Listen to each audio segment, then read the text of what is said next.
at today is to essentially impart you with the key insights into the challenges of operating a business. But let's start with some introductions. So I'm going to go down the panel.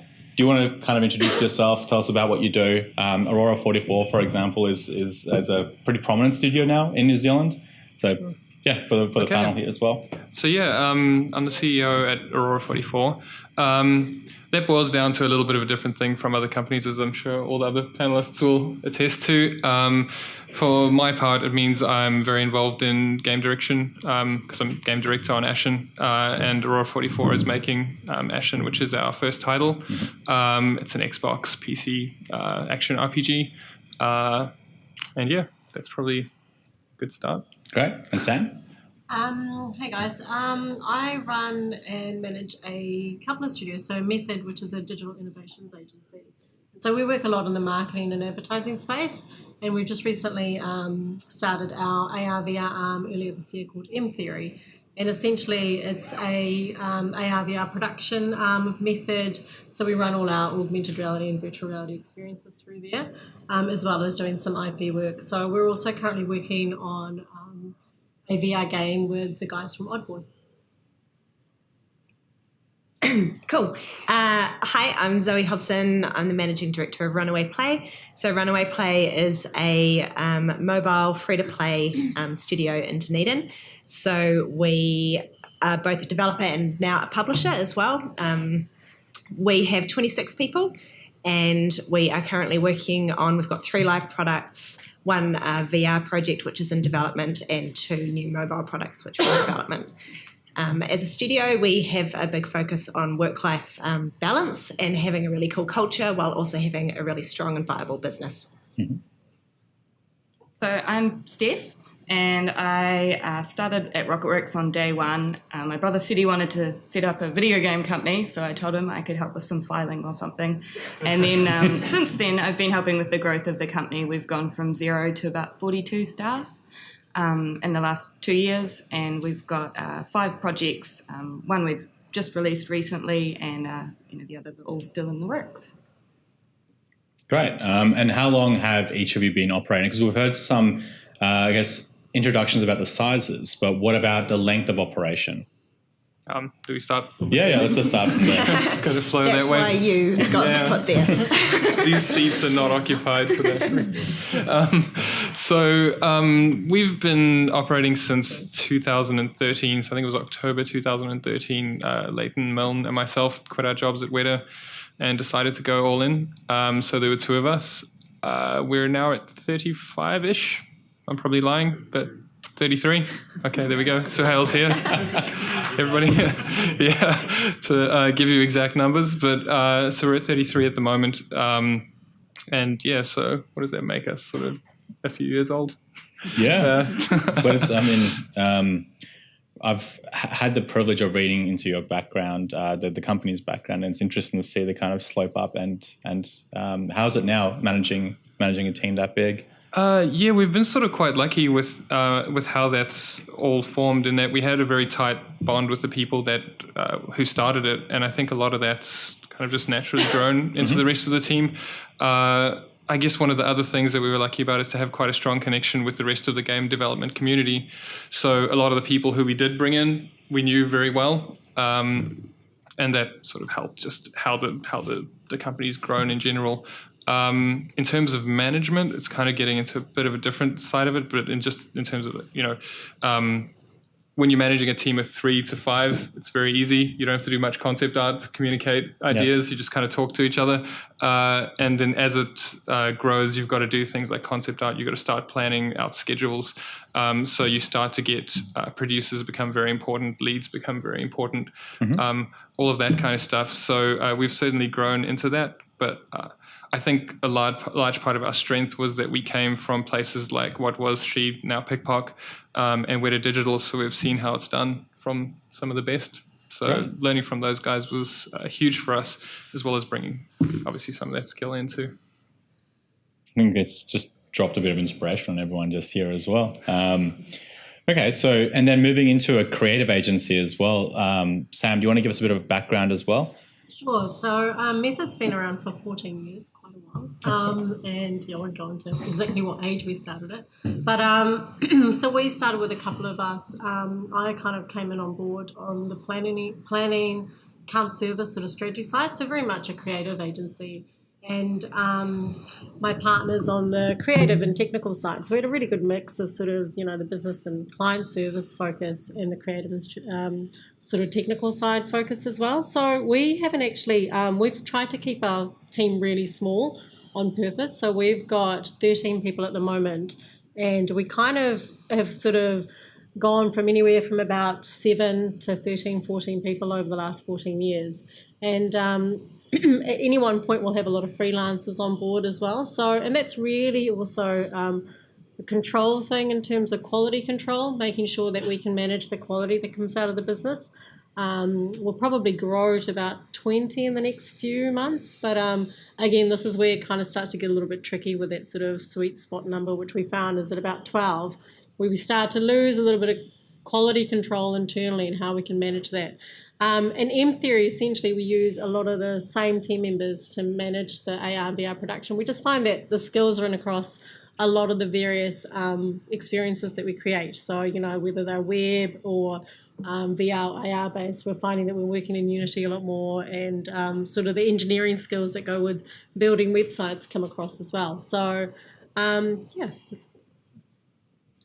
Yeah, that's great. And same question for you, Zoe, as well, with Runaway Play. Yeah, so Runaway has been around for about 7 years. Started out as just one person with a concept that they took to Natural History New Zealand, which is a company that makes film and documentaries and is really well known throughout the world.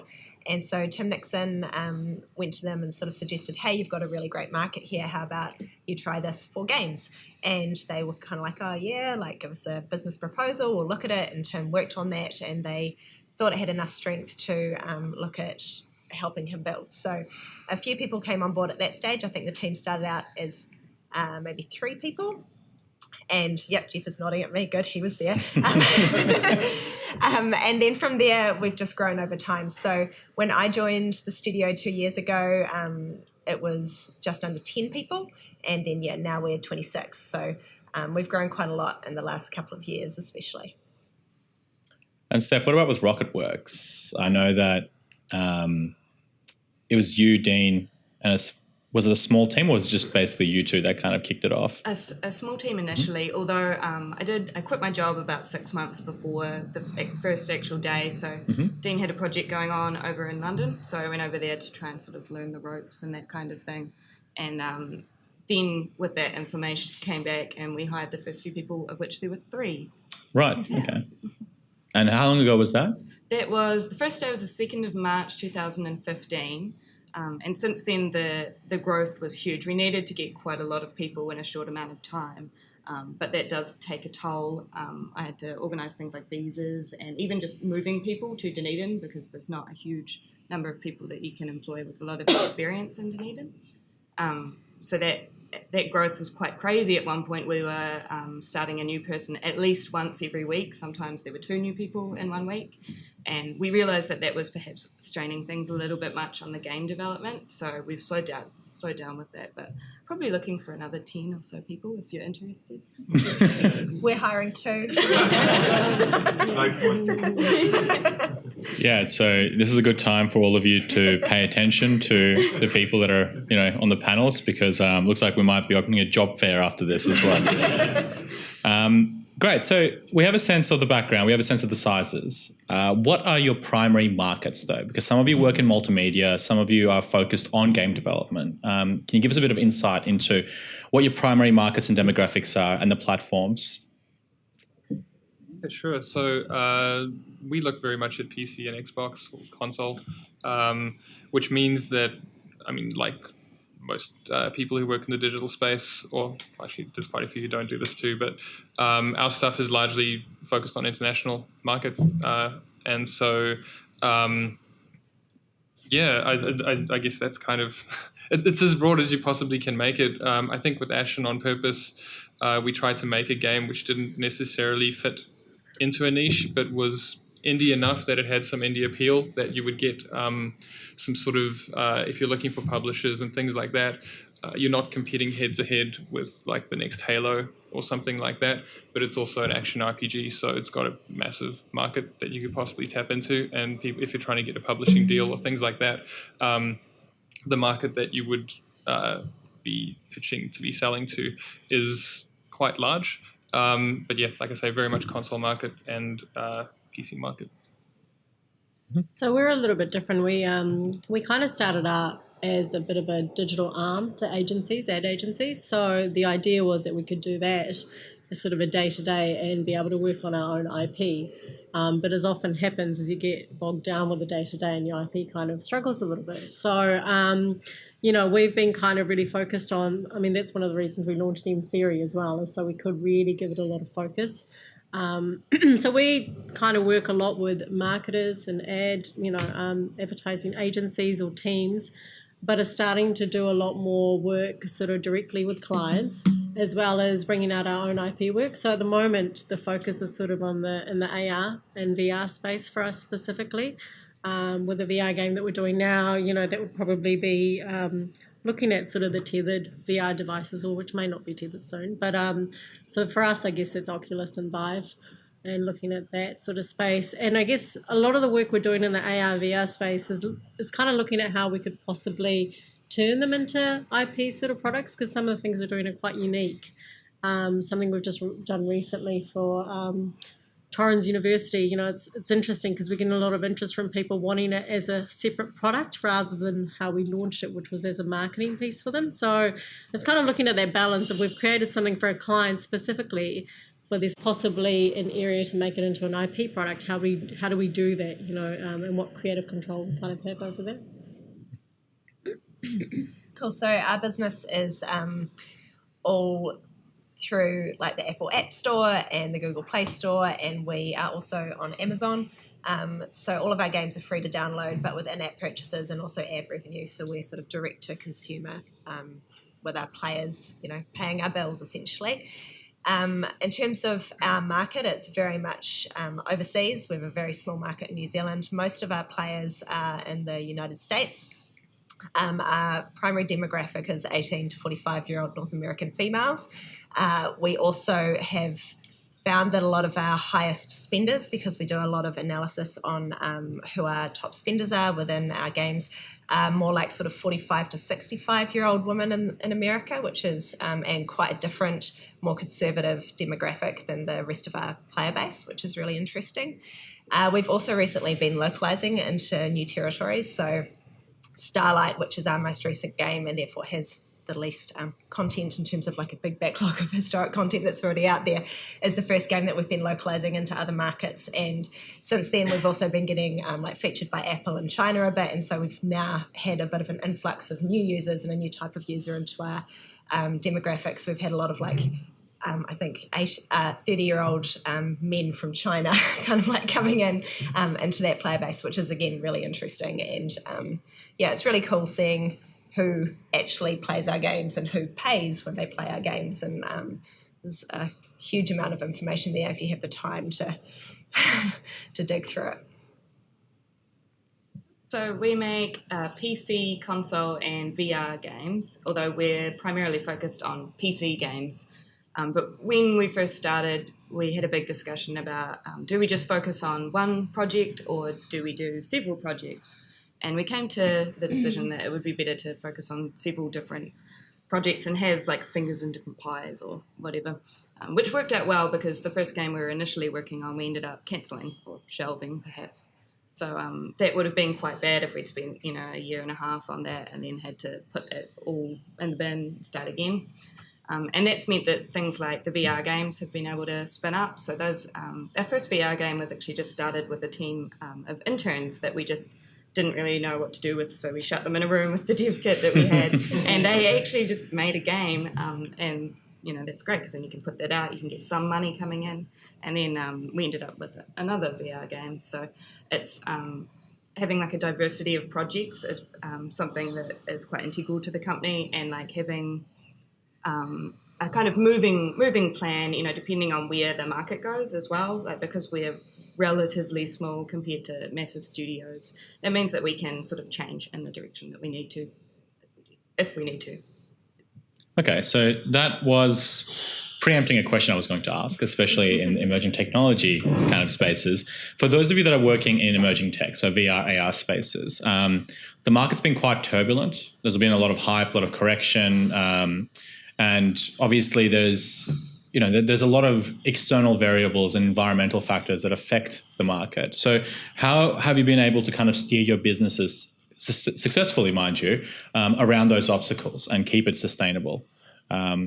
I don't know how this is going to play out because, so we'll get Sam to start, I think. Yeah, sure. It's interesting because, I guess for us it probably hasn't been as turbulent, but we're also doing a lot of commercial work for marketers, so we're finding that we're getting great traction just by doing some really good, meaningful experiences. What we're finding more than anything is that there just seems to be a lot of cowboys in the space, and I think it really does come out of the fact that it's being valued so highly. Internationally, there's a lot of money being thrown at VR with seed capital and all the rest of it. And so we're finding that a lot of people are kind of picking it up and starting up a studio and may not necessarily have ever even worked in digital, let alone, in something like VR. So I guess for us, the way we sort of started into it, we got involved right, in the early days when Oculus first had their developer kit. So on Kickstarter. So it was about 4 years ago. And for us, I guess we were just looking at VR and AR even before that as another medium to tell really amazing stories and engage people, with the brand story or the stories that we're trying to do with experiences. So it's interesting kind of how that's sort of been, well, not taken over, but, a lot of people kind of jumping in there to sort of pick out, at least in the New Zealand market, what is at the moment kind of not a lot of projects in the VR space, so people having to kind of work on their own sort of projects and IP. But in terms of the marketing side, we found, we're kind of probably working on about 70% of our work at the moment is either an AR or VR project, which is quite different to, let's say, a couple of years ago even, which was a lot more web focused and mobile app focused. So, and I think it is really the difference between making a really good experience and something which feels more like a gimmick. So that's what we're finding has been successful for us. One of the things also, I guess is a bit of a negative in the market is we get a lot of people, because there's a lot of education in the space still, especially where we're working with a lot of marketers and the like. They still don't get VR, they don't know, they haven't used it, or they've had a really bad experience. So we get a lot of people saying, oh no, I've tried VR, I didn't like it or it didn't work. And it's like, well, have you tried good VR? What's the difference? And do you know the difference between 360 video and VR, true VR? So that's been really kind of tricky for us. So we find there's a really massive education, play going on for us, as well as sort of creating these amazing experiences. Okay, Zoe, did you say that you Runaway Play was looking or developing in VR as well? Yeah. So, we are. It's our first VR project, so I don't really feel like I can talk too much about the sort of turbulence or what's involved. For us, it was really a decision of we had an opportunity to work with a partner on a VR project, and for us the opportunities really were to do something that was different and in emerging tech, and it wasn't a huge risk for us. And it had a lot of sort of side benefits as well, in that it's hard because I can't really talk about the project at all, but it's in line with the rest of our portfolio. And so for us, I guess from a business perspective, I see it as a potential marketing opportunity for the rest of the business. So we're kind of not really expecting any cash flow from the project, but more seeing it as an opportunity to upskill our team, do a new project, and use it as a marketing opportunity to feed into the rest of our portfolio. Great, okay. And Steph, with RocketWorks? So with our first VR game, if you look at it as just a VR game on its own, it's pretty successful. You're looking at roughly a 20% market share of the customers that could purchase it. But if you look at that in comparison to the PC market, that would be a massive failure to have drawn in that amount of money. It's just not enough to support a 40-plus person studio. And it's fine because it's like an experimental kind of, small unit project, which you can try. You just don't know what's going to come out of those things. But it would be a massive risk if we were to focus the whole studio on that kind of technology. At the moment, I think there's a lot of studios you see spinning up everywhere with it. And I think it's because when you first try VR, it's such a engaging experience and it's like really amazing and you can see the potential. It's just there's a lot of work required to get to that potential and to make it actually able to be sustainable as well. Mm-hmm.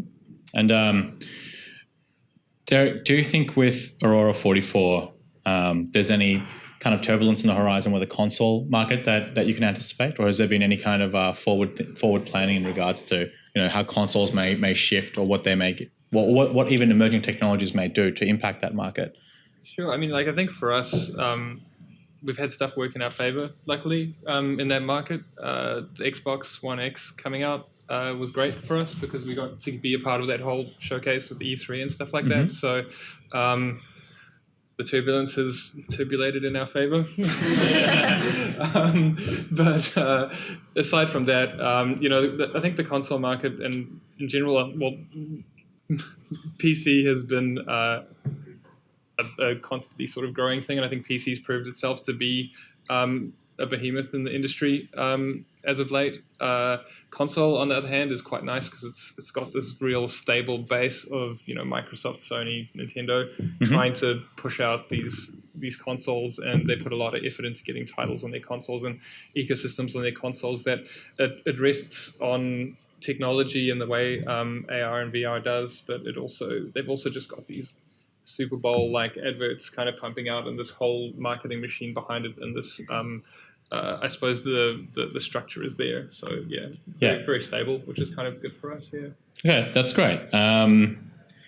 So I guess this is like a personal question for a business. I was going to ask about what kind of overheads does each studio face? What are some of the financial challenges that you're facing now?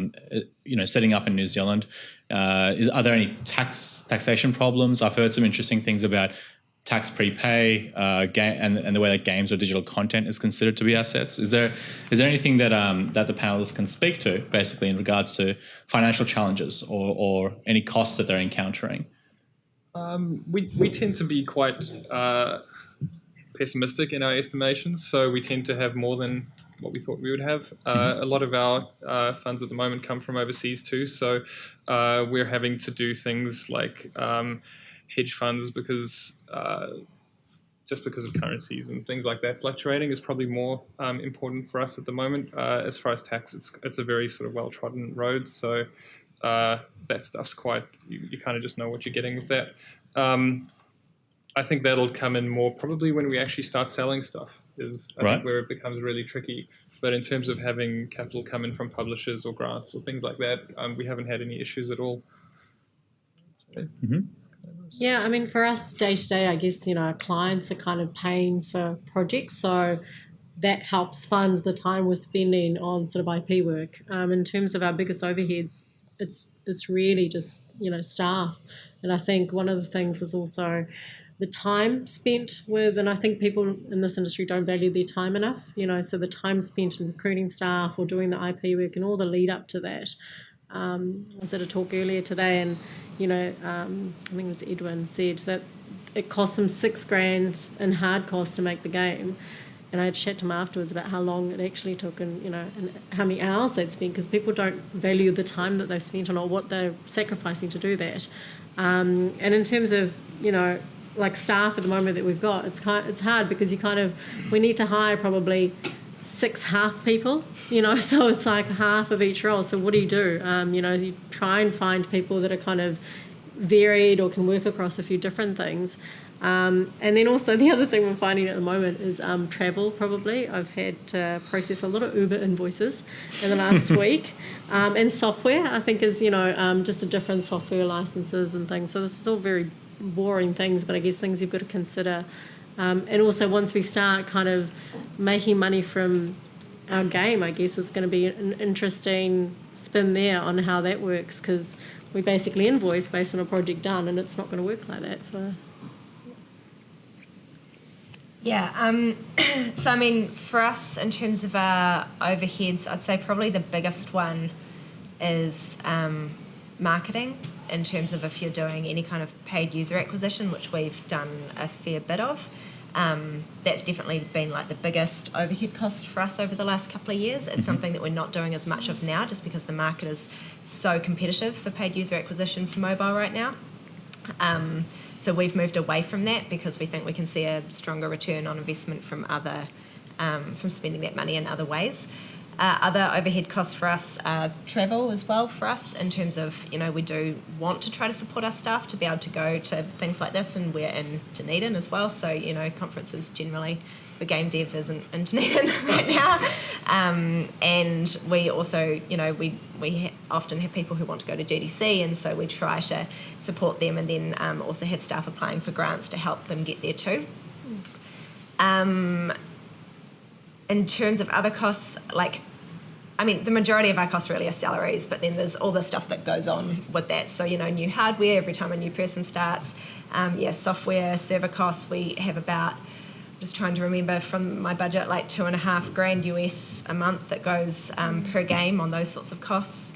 Marketing materials, in terms of we have a really strong focus at Runaway on interacting with our players and forming really good relationships. So Lisa, our awesome community manager, sends out like stickers and badges and things like that to our players, and so we're constantly kind of trying to get new things printed and have costs involved with that kind of stuff across the business. In terms of, I guess, other stuff in that area, there is some like government funding available. Like we've worked with Callaghan in various ways in the past, and they've got different kinds of growth grants and project grants. In my experience, it's been a huge amount of my time to get those over the line, like months and months and months of full-time solid work and going through hoops, which, is great if you then get 20% of all your R&D costs back, but you also then have to work with accountants in order to classify the R&D, and there's ongoing project load that goes with that in comparison to other countries. Like I know that in Canada they've got a lot of funding available for companies that are working in this kind of a space, and there's a lot more grants. So that's something that I wish we had more of in New Zealand, and something that now I'm on the NZGDA board, I'll be involved with trying to do things. And I think I had one other point. And in terms of tax, for us, it's not something we've had to deal with much because all of our stuff comes through Apple and Google.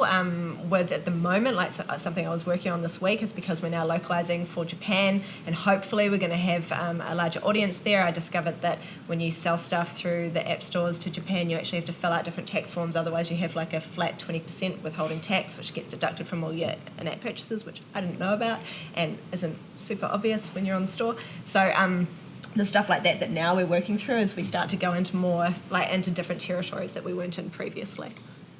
Okay. And Steph with Rocketworks? So there are just so many overheads. Every little thing costs money, and it adds up really quickly. So we try and run things as lean as possible, and I try to think about the money in two kind of forms. You've got your monthly burn rate, and then you've got, things that you should be buying kind of thing. And with the burn rate, I like to plan for disaster. So it's basically like, these are the things we will absolutely have to spend money on. If everything else goes wrong, we have to pay people, and we have to, keep the lights on, or at least keep the software licenses or something, and people can work at home. And so there's sort of the two concurrent plans at the same time that are going on. It's like the panic mode, and then this is the hopeful plan going forward mode. And we earn and have funds come in from US dollars. So with America and Trump and all of that, we try and keep as much money in US dollars as we can until we need to transfer it.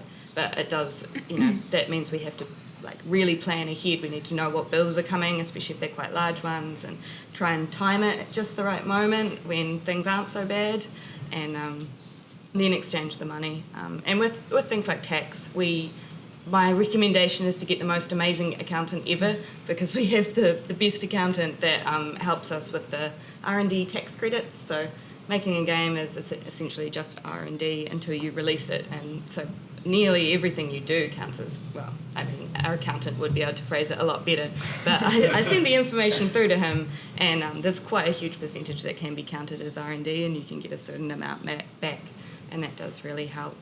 I also had a similar experience to Zoe with the Callahan funds. I looked into it about 3 different times thinking, oh, no, maybe I can do this, maybe I can, but there's just a huge amount of work, and it was kind of either focus on growing the company and the games, or put some effort in to potentially not get a massive return on the money. And like Sam was saying about your time is money too. Like you have an opportunity cost if you spend time doing those things. So. Okay, that's good. The R&D tax credits, are they still available in NZ? I sent through some stuff to the accountant at the end of the last financial year, which is like March. So that was something that was still happening. Yeah. Okay, good. Because The answer is no. Oh, not anymore? There might have been some other R&D deductions. Okay, sorry for misinformation. Tax credit. Yeah. So the background to that is that in Australia, every single games company or digital agency will take advantage of the R&D tax incentives or tax credits, because you can get up to, I think it's like 43% back on your expenses if you can classify them as being done through R&D. Because we could even, we sent through like salary and stuff for people who are doing R&D. Okay, so Check with your accountant. Not me. I was just going to ask that in terms of what non-game development tips would all of you have in terms of running a successful business? So having a good accountant for one, maybe, but is there any more that you can think of that would be critical in terms of running a place with the lights on and software licenses still filled in?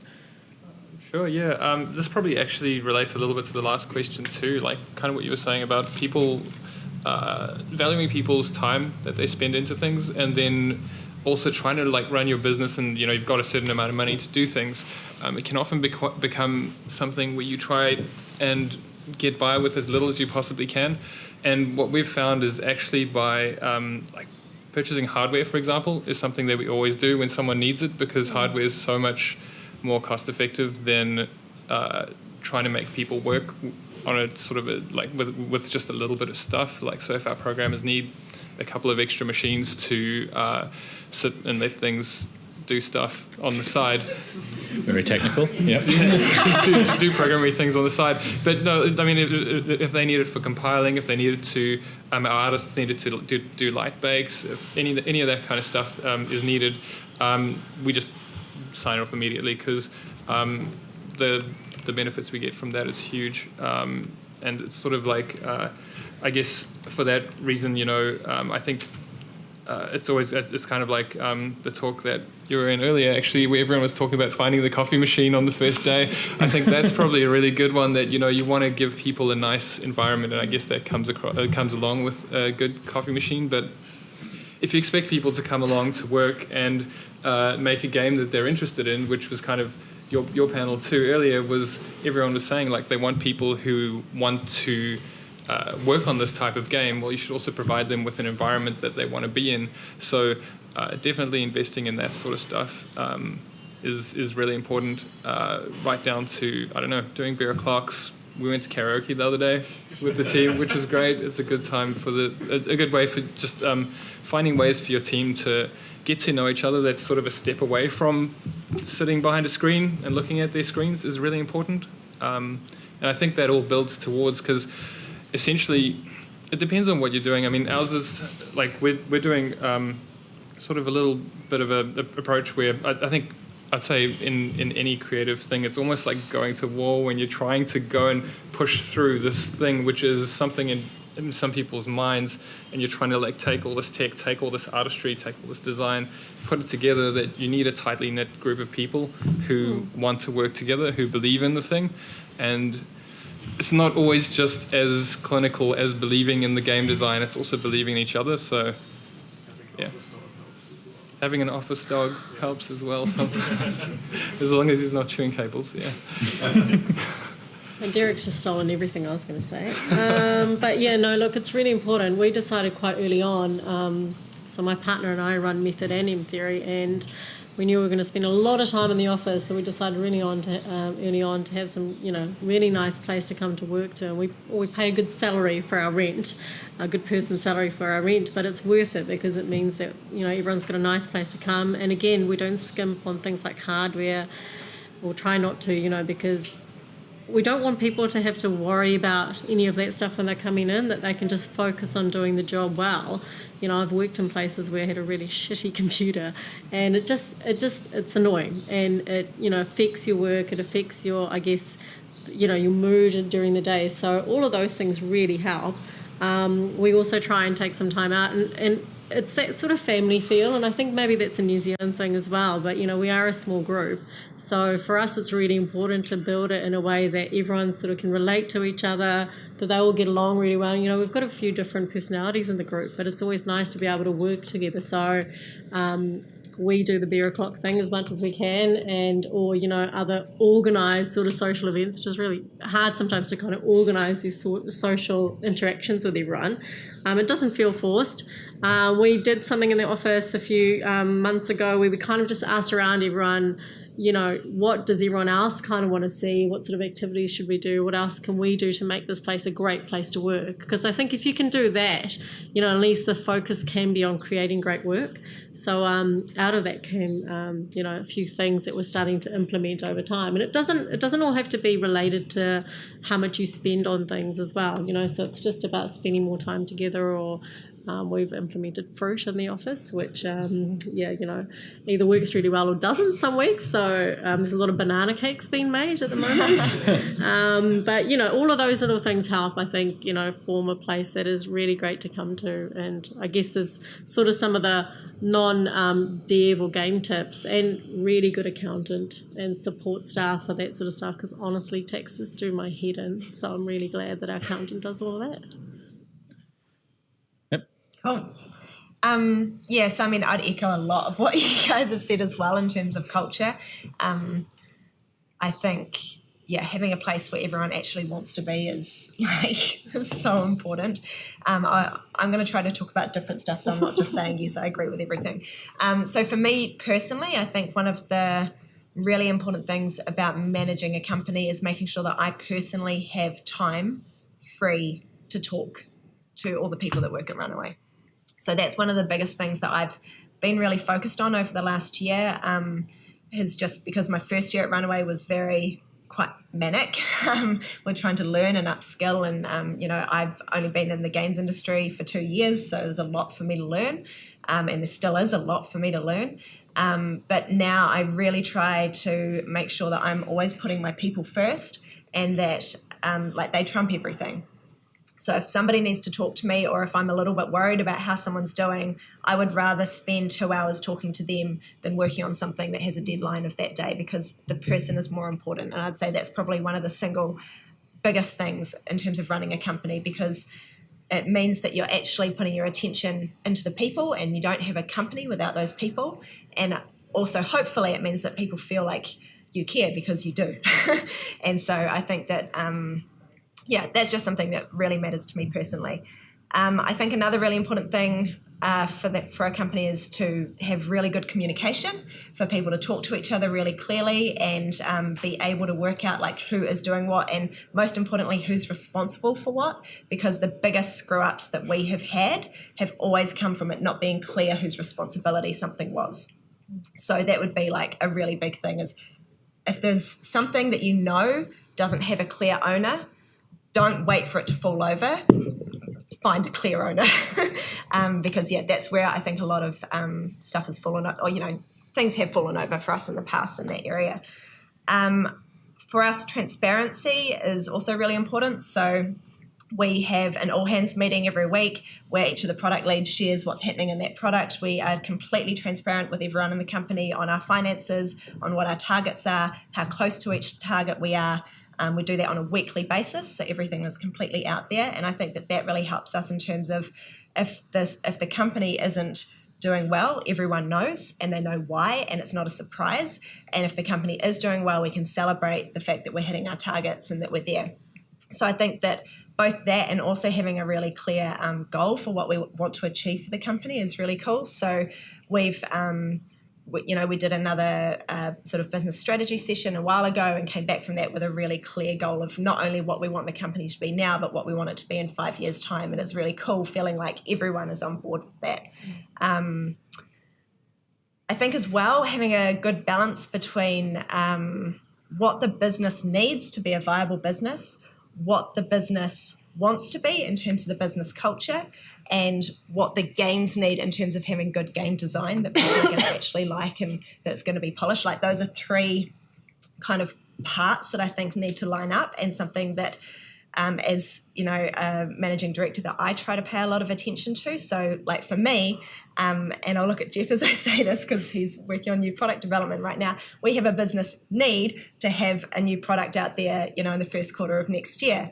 But we also need to make sure that that product has enough time to get to where it needs to get to. And so there's this kind of push-pull happening. And I think acknowledging that you have different parts of the business that push and pull on each other, and giving yourself a bit of wiggle room, but also everyone being upfront about what you need from each area at the start of a project is really important. Two other just really sort of more practical tips as well. I think if you want something as a business, it's really important to just be upfront and ask for it. So something that we've wanted is to have gender parity in the studio, and we are very close to that, which I'm really, really proud of. But one of the areas we don't have is any female developers, and we really want female developers. And so Lisa and I were putting out an ad for developers recently, and I was saying, like, we've never had a female developer apply. This sucks. And I know we can't say, like, we want female developers because we don't, want to discriminate either, but we just wanted to get more applications coming in. And so we put in the ad, we are a studio that really value diversity. We would really love to encourage women to apply for this role. Like, please get in touch. And we had 4 applications within the week from having never had one ever before. So I think that's just like a practical tip. If you want something, put it out there. Don't expect people to like read your minds and know what it is that you want. And in terms of planning, put fat in your budget so that you've got some wiggle room, and also try to set realistic goals. So at the moment, I've done like a 5-year, financial plan with new product releases, and I've mapped all of those product releases off a historic product release because I feel like that's an absolute like minimum goal of what the curve of new products should take. So use what knowledge you have in order to try to lay out your future plans as best you can. Great. And Steph? So I think most of my tips were kind of center around people, really. I feel like there's a lot of game studio work that could be automated, but I don't think you're, well, at least not in the foreseeable future, going to have robots making these amazing games that humans can make. So I think looking after the people is incredibly important, not just to like not be a bad person, but also because they make really good games then. And so because we've had like half of the studio has come from overseas, basically. So there's people, they've moved all the way over here. Some of them have brought their families. And even people within New Zealand moving down to Dunedin, that's a huge vote of confidence, and you really need to take time to make them feel welcome and not like they're just lost in this new place that they know nothing about and everybody's obsessed with cheese rolls. So we spend a lot of time, like every Friday afternoon we'll have dribbles, which is drinks and nibbles, and 1 week we'll have a retro where we'll look back on things that people like, didn't like, or confused about over the last few weeks, and that helps, I think, keep everybody in the loop about things. You do have to really encourage people to bring up the bad things. Like if you're not happy about something, then totally say it, just get it out, and then we can all argue about it. And the alternating weeks we have show and tell. So because we've got so many different projects running, it's really easy to lose track of what everybody else is doing, and you forget that they're working, all week as well, and they're doing things. So that, I think, helps bring the whole studio together, and it loops in the new people quite quickly into that community kind of environment. And I think spending a lot of time on the people and all the people related things is one of the most important things. Great. I did have one-on-one questions to each of the panelists, but a lot of you have actually managed to preempt and cover those, which has been both very, good for you, not good for me. But there is one question that I personally have that I wanted to ask all of you, which is about hindsight. So you've all been operating your businesses for quite some time, and you would have encountered a lot of obstacles. So do you think there was any missteps that if you could go back in time that you would change so that none of us have to do the same thing again? But this time we might go the other way around. So Steph, do you want to lead this one? Yes, definitely. So I think the very first big lesson that I learned was we had to get contracts for all of the new staff members. So we told the lawyer what we wanted, and they sent us the contracts, and both me and Dean said to each other, yep, we're happy with them. Neither of us had actually read them. And so when we sent them out, they were embarrassing. Like the conditions they had in them, you weren't allowed to download more than, I think it was 2 megabytes a day or something. And you weren't allowed to access clear.net and it was, or hotmail.com. It was really strange. So I learned that to read everything, every single thing, especially legal things, and that really comes into play later down the track when you want to sign publishing deals and that kind of thing. But you actually do have to do that. Mm-hmm. And also, on the same note with accounting things, so when we signed up with Steam, you've got to work out your withholding tax rate and that kind of thing. And we just sort of plugged one in there. And then in the rush of launching a game, you forget to go back and actually make it accurate. And so you end up paying way too much withholding tax to the American government, which is then more effort to get back, if at all. So not leaving all those loose ends, or at least if you do, making this huge list of things that you will do before you launch the game. And I think it's just about being careful, and those are massive lessons that cost lots of money. Great. I've just been notified that we actually have a 10-minute break, 5-minute break, something like that. So I'm going to get the other panelists. Yeah, I'm going to get the other panelists to answer the question when you all come back. So that's like a bit of a suspenseful end to this. And then we will have a moment to do QA as well. So make sure that you take the time to think of something interesting to ask. And then we'll see you in about 5-10 minutes. Welcome to round 2 of BizDev GameDevs. Woo! So I'm sure you've all had a very quick break. And we're moving into the more QA session now. So for those of you that are joining us after the break, the question that we had asked was, what would you have changed in hindsight about your business operations? And Steph had just given us a pretty good rundown of some of the things that she'd asked to change as well. And now we're moving on to having Zoe. Cool. So some of the things that I think, looking back, that I would like to change, probably the biggest and most obvious one is releasing and when to release. At Runaway, we've talked a lot about Splash's release, where we launched the game at a set date, because at that stage we were still working with DNA as our publisher and we were tied to that launch date. But the game's KPIs weren't there. And so we basically blew the launch in terms of our opportunity that we had there. With us, our initial launch is when if we're going to get a feature, generally get our best feature, and so it's a key opportunity for us. And so launching a game prior to it being ready and prior to those KPI being really strong was definitely a big mistake for us, and something that we have taken on board for our future projects in terms of being able to put things into like a limited launch, make sure that the stats are there before we put it out to the world. So that's one big one. I think as well, looking back, I wish that we had started on new product development sooner than we have.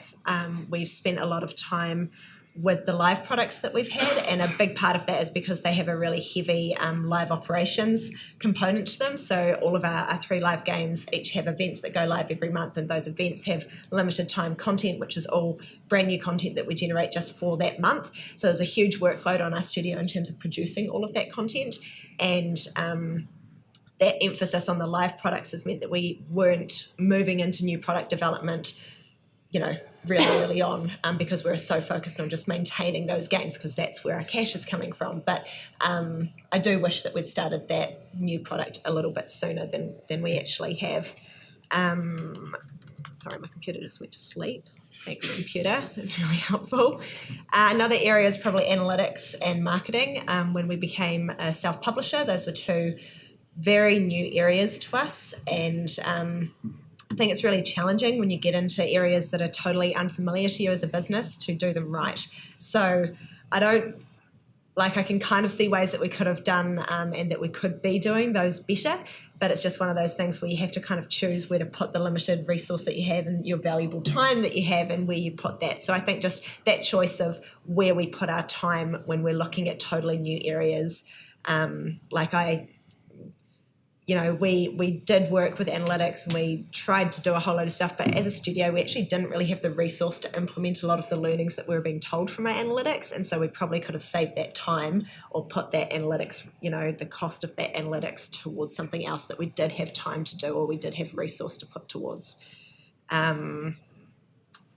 And maybe the only other thing is that when we moved from being, when we were like less than 10 people, our structure was that we had sort of a design team and we had an art team and we had a programming team, and then we became a publisher and the whole team grew. And at that point we moved to a product owner sort of structure where now each of the products has its own team around that product. And that's not so much a misstep, it's something that I think I'm very glad that we did at that time, and was very well timed with the growth in terms of where our team numbers went to. So that's just something that I think is really important if you are in a business that is growing or changing, to make sure that your structures accurately reflect what you need your teams to do. Yeah. Okay, and Sam? So a couple of things, I think, following on from Zoe, sort of the whole idea of there's a couple of things in terms of with projects not being ready, and like with us, it's kind of, we've got deadlines to hit, and we've realised really quite early on, if it's not ready, rather to postpone it than to try and hit a deadline with a substandard product. So I mean, that's something that we really we push quite a lot with our team, is that we'd rather have it right than kind of half-assed and out there in the market, because it's only our reputation that's going to suffer with that. The other thing is also, which again is something that we learned early on, but we find it, I think we struggle to kind of implement it, is that not every project can be a portfolio piece.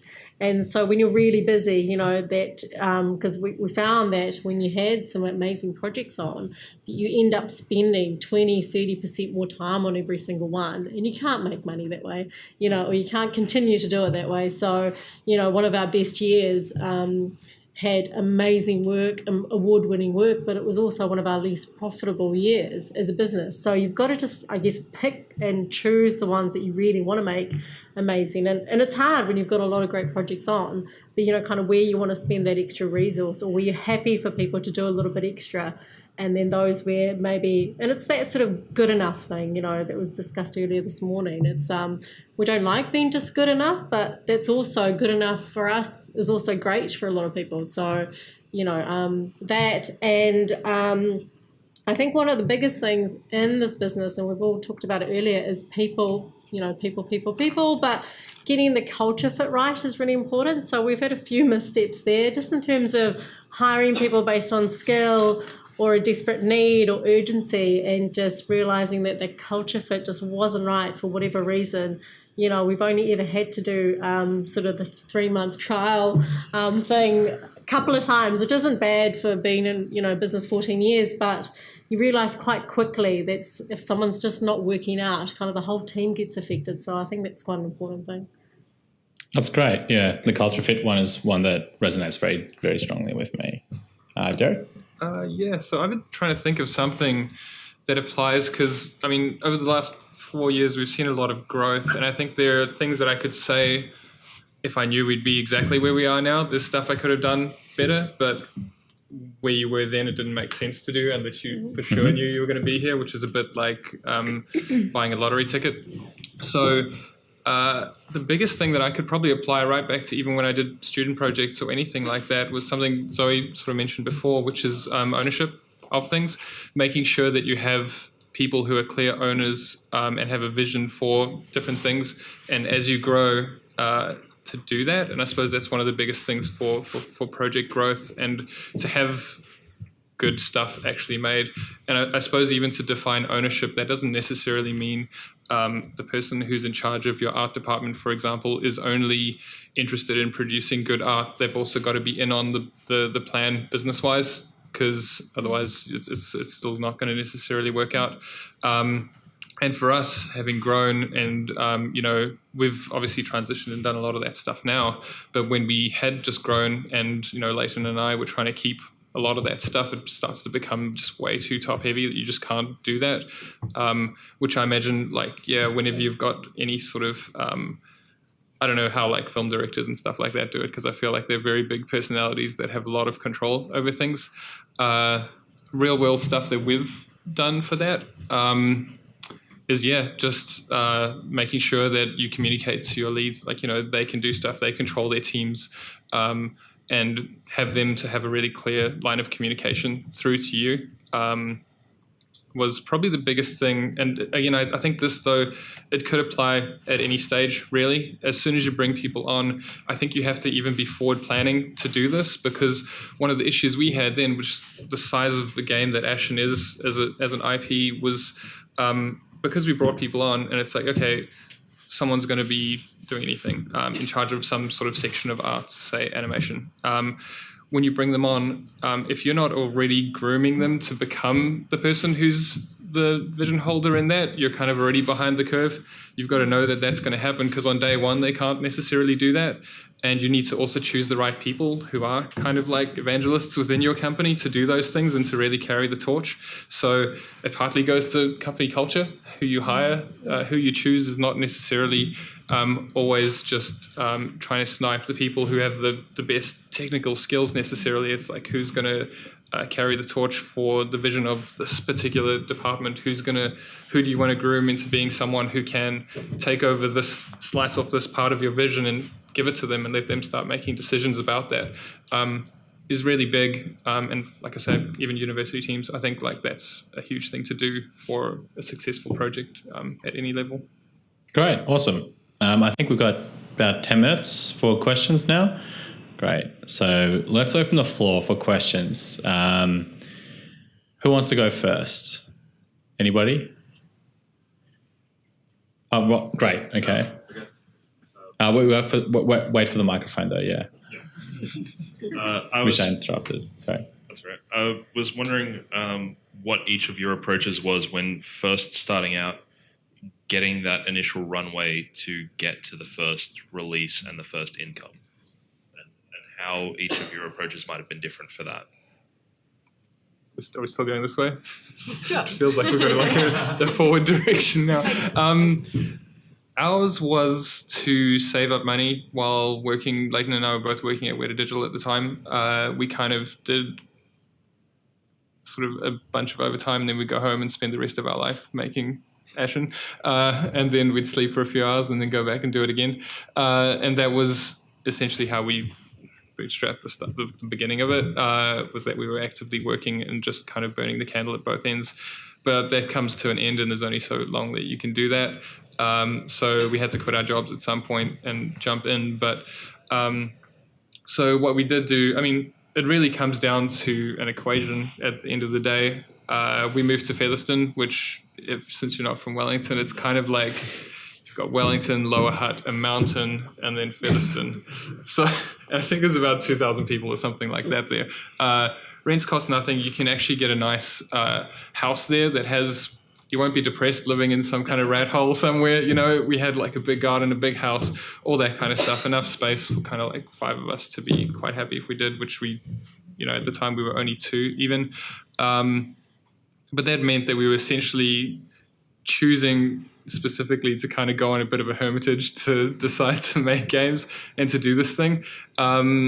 Our perspective on it, and it really depends, I don't think that would work for everybody, because our perspective on making games was that we just wanted to make something that we wanted to play. We were just really into it and wanted to do it. In terms of actually growing the team, that really comes down to putting yourself out there, making sure that people know that you're doing what you're doing, because we had a lot of support from Microsoft initially with exclusivity deal that we got signed with them. So, and then beyond that, we've had a grant from Unreal Engine 2, which was the really sort of pivotal stuff for us to keep ourselves fed while we were sort of growing the team. Trying to think the numbers that we grew to at that stage. Must have been like a team of 5 or 6 or something like that we could employ. And that was enough for us to get our proof of concept and do our thing really at each stage. Yeah. For us, it was really just kind of building a bit of a base of money, in terms of doing projects so that we could actually afford to then get more developers on board. Because what we found, the idea was that, our in-house developers could then start spending some of their time working on IP work rather than just sort of day-to-day projects, and that's really, really difficult to manage when you're busy. So the idea was every Friday or every Thursday they could do this, but there's so many ins and projects coming in or daily updates and stuff that time just got less and less. So the kind of plan was to sort of pool a bit of money and basically hire someone specifically to work on a game or an app or a separate thing. And I think the more people we have, the idea was to kind of split that time out as well. The game we're working on at the moment, it is really difficult because it's the same sort of story again. We're doing projects, and so we're going to kind of have to, I think with M Theory, the idea is that we need to just start looking at getting people really focused on just IP work, but for that we need to make sure there's a bit of money, well, the money's still coming in to generate enough for the day, to pay everyone, as well as and so I guess for us, we're kind of looking at funding and ways to get into that. Yeah, so for Runaway, we weren't profitable for the first 3 years as a company. The company made, a decent loss for the first 3 years. Runaway has a parent company, Natural History New Zealand, who supported Runaway during that time. So I guess, that's obviously not an option for everyone because that was just the unique way that Runaway sort of originally formed.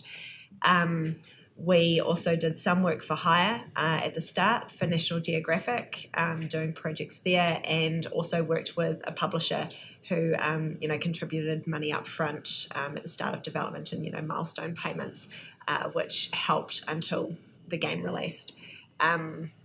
I wasn't with Runaway at that time, so I don't really feel like I can talk hugely about what that was like, but I know that for right now, the way that we're operating in terms of because we're really focused at the moment on new product development, but obviously we also have now a team of 26 people who we need to pay and keep everyone fed and things. So for us, our focus is kind of split between the live products, which are bringing in money to pay the bills, but also having time on new products so that we can hopefully continue to grow as a company. It's a really hard balance, the way that we're managing it so far. To be honest, I don't think we've put enough resource still on new product development. Jeff, the product owner of the new product, is nodding at the back. But it's that balance between trying to keep us fed at the same time as doing it. So what we've done is we've taken a team that was working on a live product, Splash. We've moved that team to new product development and brought new people on board to work on the Splash sort of live component and to keep that game going. So they're coming onto an existing product that's already got all the structure kind of there and being taught by the people who have moved on to the new product development. So financially, that's kind of working for us in terms of it's not too much of a big investment for us to start to do this new product development because we haven't gone out and hired a brand new team to put on a new product.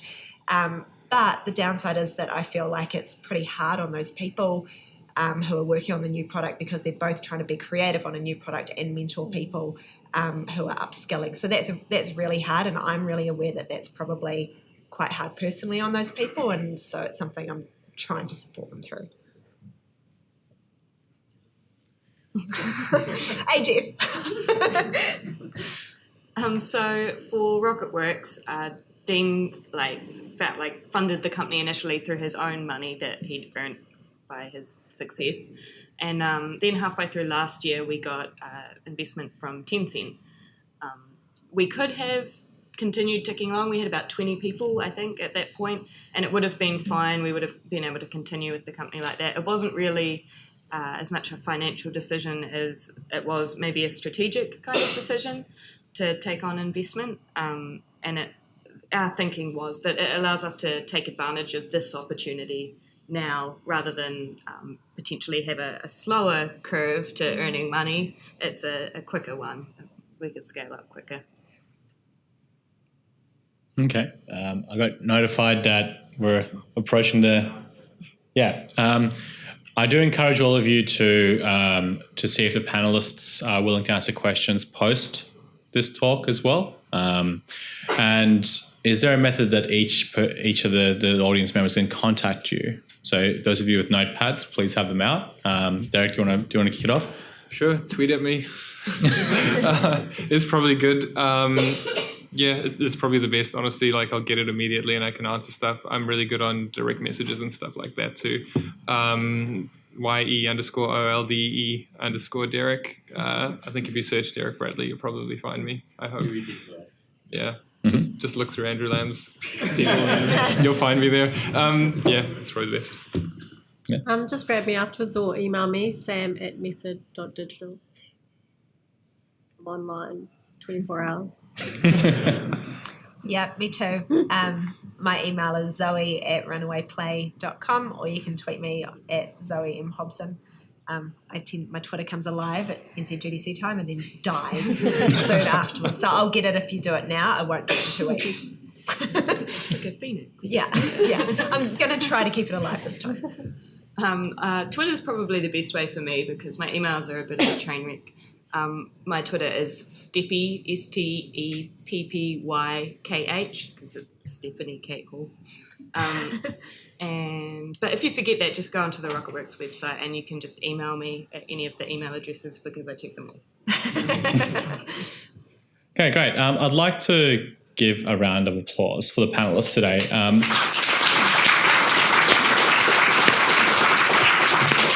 I think for many of us, me included, their wisdom is going to help us a lot in creating sustainable studios, and I'd like to thank them as well for appearing today and sharing all that knowledge. So yeah, thanks again, and we hope that you've spawned many successful studios from this discussion.